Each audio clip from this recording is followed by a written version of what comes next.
Okay, welcome back. So in our second example that we're going to be doing on tree diagrams without replacement, okay, we're going to be looking at this particular example.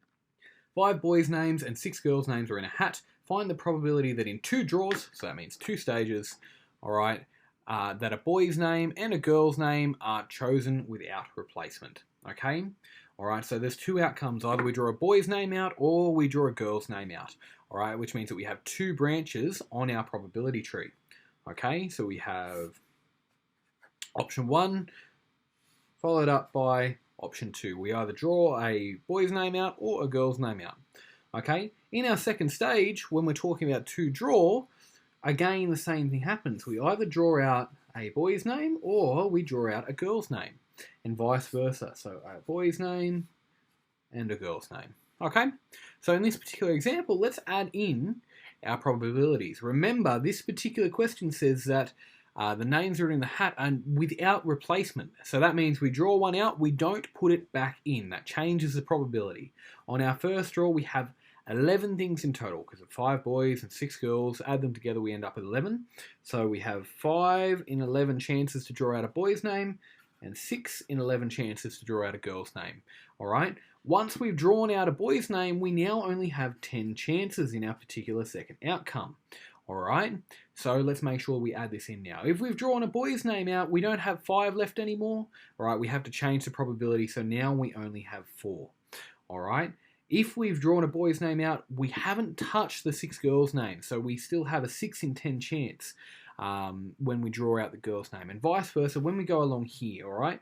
For the second one to fill out, we don't have 11 chances anymore. Again, it's still 10, but in this particular case, we've drawn a girl's name out, okay, right? So we still have the 5 boys' names left in there. So we have a 5 out of 10 chance.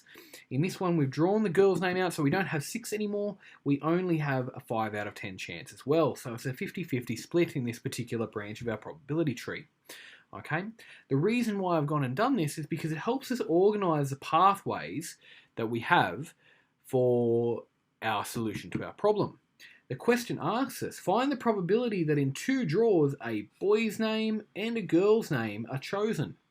Okay, so that means either we draw out a boy's name, then a girl's name, or we draw out a girl's name and then a boy's name. We have 2 different options, and pay close attention to the fact that I said or. So boy and girl, or going down we add girl and boy. Okay, so what we're calculating is the probability of a boy's name and a girl's name, or meaning add the probability of a girl and a boy's name. Okay, these are 2 distinct events and it's important that we calculate them. Alright, so the probability of a boy then a girl is 5 over 11. We're now going along the branches, so we multiply by boy then girl 6/10, plus probability of girl then boy, so we go girl then boy 6/11 times the 5/10. Okay, you plug this into your this step into your calculator, do a little bit of simplification, and you'll end up with a 6 out of 11 chances of drawing either a boy's name or a girl's name out in your draw, right? Basically having one of each. This is not having one of each of these, so boy's name and a girl's name. All right. That's essentially the process that you go through, all right? Again, following off that whole idea that our probabilities change as we go along. So let's move on. We'll do one more, okay? We're going to focus on how to approach a HSC question. So we'll have a little bit of a look at this. So in example 3, this seems a little bit more complicated because of how wordy it is, okay? Right? So it's worthwhile understanding just how to break this question apart. So it says a bowl of fruit contains 17 apples, so that we have 17 different things in our sample space, okay, that we can draw out of. Sorry, 17 different total things that we can draw out. All right, and we have 9 red apples and 8 green apples, okay? Where this gets a little bit confusing is in the next part. So it says Dennis takes 1 apple at random and eats it. Margaret also takes an apple at random and eats it. We're going to come back to this and what this means for the probability problem in just a moment. By drawing a probability tree diagram or otherwise. So it gives you the method that it wants you to use, okay? right? Find the probability that Dennis and Margaret eat apples of the same colour. So that means eat a green apple and a green apple, or a red apple and a red apple.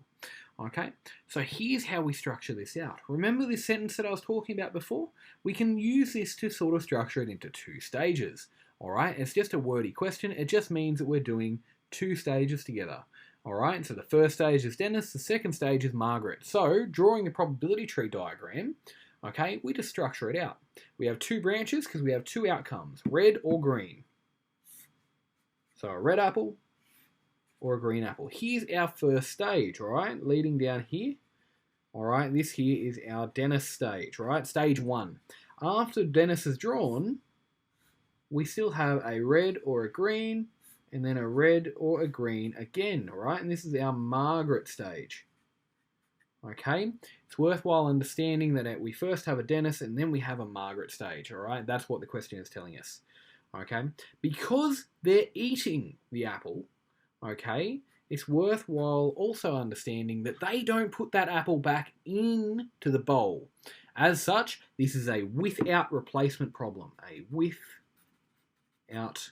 replacement, which means our probabilities will change. This is a 3-marker HSC question, so it's quite involved.